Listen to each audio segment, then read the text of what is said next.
sangat mendukung dengan kegiatan-kegiatan yang bernuansa lingkungan, Pak Ketua.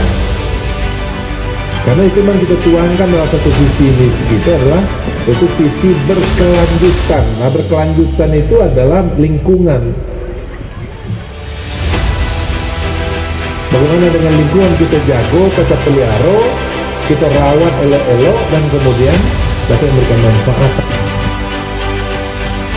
Menjadikan Stasiun Nagari di Sumatera Barat itu bisa tinggal dua aja lah, Nagari maju dan mandiri. Itu tekad gitu.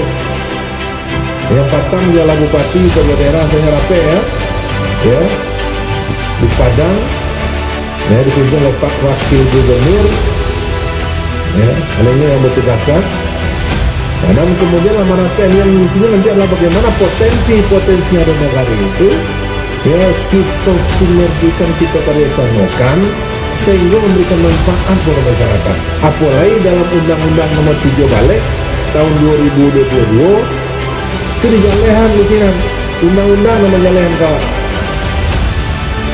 Adat bahasa bicara bahasa kita bulan adat salingka nagari.